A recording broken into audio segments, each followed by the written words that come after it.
I'm Cape Joel, and this is Comic Smack, your weekly, daily, all the time, anytime comic show where I give you your fix of everything you need to know from the world of comic books and superheroes. And on today's show, we're taking a closer look at Trinity, issue number 1. Yes, that's right, the finest in the DC universe. Batman, Superman, and Wonder Woman are all together in a brand new book. What adventures will they have? Let's hop on in together and find out, shall we?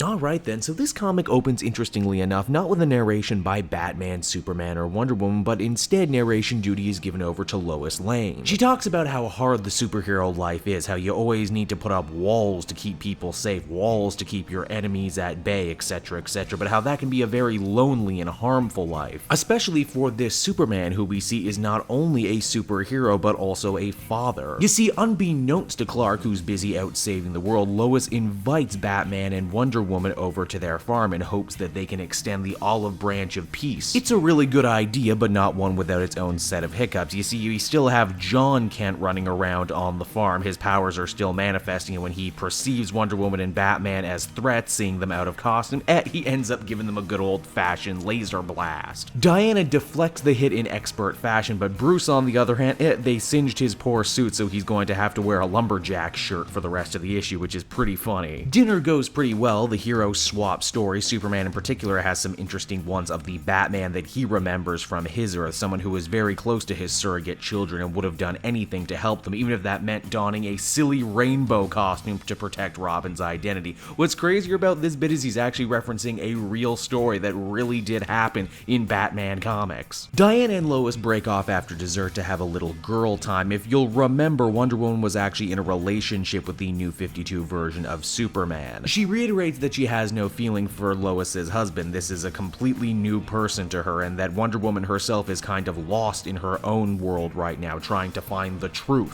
Fitting as in the actual Trinity of the DC universe, Wonder Woman is the one that represents truth. Next up comes time for Bruce and Clark to get a little closer together, and surprisingly, or unsurprisingly, depending on how you look at it, the two men actually bond over fatherhood. Say what you want about Batman, he is a surrogate papa to quite a lot of kids out there. Of course, as we read this comic, Tim Drake seemingly died on his watch, but let's forget about that and bask in this nice moment. The three heroes admit that while it may take a bit of doing, they are taking the right steps to getting much closer to being a real Trinity like the one Superman remembered back from his own Earth. It's at that point, as the comic winds down, they hear some weird sounds coming from inside the barn, and when they open it, they're met by the voice of Pa Kent in seemingly a time tunnel of some kind.